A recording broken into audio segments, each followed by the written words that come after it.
Hi guys and welcome back to the Saints View channel, the content for our match preview ahead of our trip down the south coast to the Amex to take on Brighton and Hove Albion on Monday night. Saints are looking for a reaction after their 7-game unbeaten run was ended by Manchester United on the weekend. Still in good form though, still in the top 6.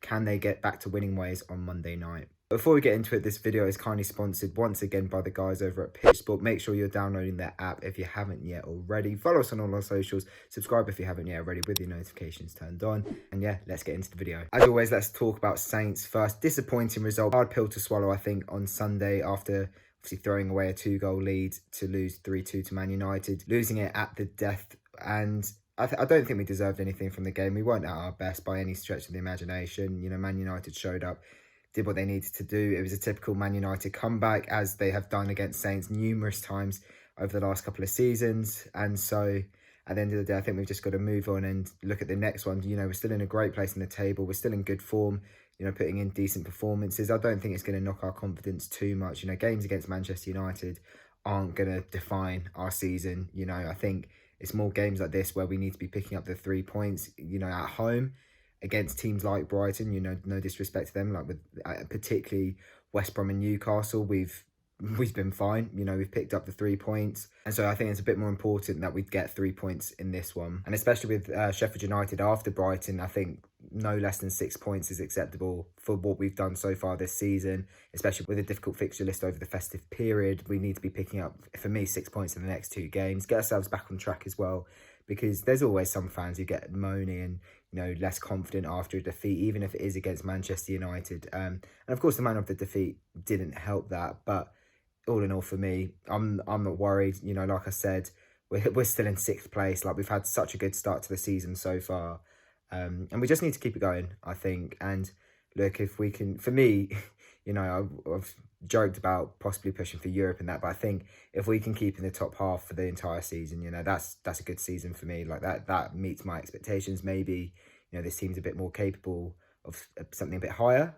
Who knows? But for me at the moment, I'm still very happy with the team. I wasn't too down about the result against Man U. I think it's vital that we bounce back with a win on Monday night. Now, we could welcome Danny Ings back to the side after a month out with injury. He is back in training, so they're just going to assess him through the week. I think it helps that the game is on Monday. I think maybe if it had been on Saturday, he would have been a bit... It just would have been a bit too early for him, but having the extra day or 2 of training, we can expect to see him in the squad. Whether he'll make the starting lineup, we'll talk about that in the predicted lineup part of the video, but I think we will see him in the squad at very least on Monday. And it also sounds like Mohamed Salisu will be in the squad for the first time and could potentially make his Saints debut. Who he'd replace, I'm not too sure, and obviously we'll talk about that in the predicted lineup. But it seems like a full bill of health, and in a fixture that traditionally we do quite well in. You know, we've won 3 of our 4 trips to the Amex since Brighton got promoted, drew the other one, so we're unbeaten there over the last handful of seasons. It's a ground we do very well at. And so, yeah, like I said, history favours us in this one, and I think it's probably the best possible game to go into, or one of the best possible games when it comes to sort of past history in the fixture for us to bounce back with a win. Let's talk about Brighton, because I think a lot of big things were expected of them. You know, they do play nice football under Graham Potter, nice attacking football, but they just don't really have that clinical edge at the moment. I think not taking their chances has been the story of their season. And, you know, if they had a bit more clinical edge in the box, maybe they would be a bit higher up in the table. They're 16th at the moment. And like I said, I think you probably would expect a bit more of Brighton this season. Of course, there's so much more football to be played and it's early days, so they still could, you know, knock on the door for maybe a top 12 finish. Who knows?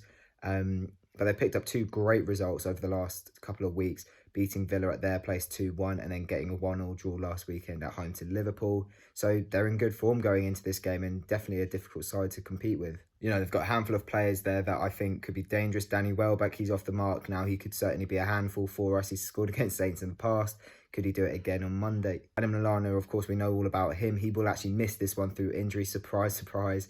But I think that is probably a positive for Saints. He's a good player on his day, as we know. Tarek Lamptey seems to be the main player who's gaining all the praise from outside fans in terms of the Brighton squad. You know, from his performances at right back, he's been very impressive. He's got a goal to his name as well this season. He does come back into this one after serving a 1-game ban after a red card against Aston Villa. And I think for me, he's the one to look out for. Of course, he's a defensive player, but plenty of offensive quality, and Ryan Bertrand and whoever's on the left, whether it's Gineppo or Redmond, they're going to have to be wary of him. And they've got a good team there, but certainly one that we can beat. Onto the predicted lineup though, and I think it's going to be very, very similar to the team that has played the last couple of weeks. In goal, it's going to be Alex McCarthy. He has been superb recently, particularly against Wolves.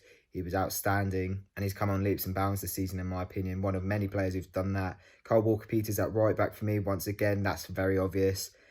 Centre-back pairing, I think it's going to be the same as usual. Salisu could make his debut, it's been said, but I think Vestergaard and Bednarek will keep their place. Vestergaard, probably his worst game of the season against Man U. You know, struggled to handle Edison Cavani. Bednarek as well, he's scoring the goal, but they both had a bit of a difficult game on Sunday. Bertrand at left back as well. He was subject to a bit of criticism on Sunday. In the midfield, Ward-Prowse, of course, next to Oriol Romeu, that's a given. On the left, I think Moussa Gineppo will keep his place. Redmond could be ready for it. I'm not too sure about his fitness status, but I do think Moussa Gineppo will keep his place. On the right, of course, it's going to be Stuart Armstrong. And then up front, I don't think Danny Ings will be starting this one if he's ready to be in the squad. Of course, you could argue if he is ready, then maybe take out Gineppo, put Walcott on the left, and then have Ingsy up front. But it's just, I've got a feeling that maybe they'll keep him, you know, restricted in terms of minutes. Definitely have him on the bench and then bring him on for 20, 25 minutes if needed. But I think they'll be wary, you know, of his past injury record, and maybe they won't rush him into the starting lineup. But then I think it's going to be Walcott and Adams up front. Decent little partnership blossoming there. You know, Walcott's been great for us. Adams has had a great campaign as well so far. So yeah, plenty in that team, in my opinion, to beat Brighton. And I think we will. I think we will get back to winning ways. It's one of those games where, on paper, we've got a better team. You know, like I said, the history of the fixture is on our side, and I think we're going to come away with a 2-0 win. I think it's going to be a tough game, but I do back us to have enough on the day to get the 3 points, and it's a big game for us. We need to show a reaction. But let me know in the comment section below what you think about the game. Do you think we're going to win? Are you confident for the game? What are your score predictions? If you have enjoyed it, leave it a like. Subscribe down below. Follow us on all of our socials. And we'll see you on Monday night for a live watch along. Take it easy, guys.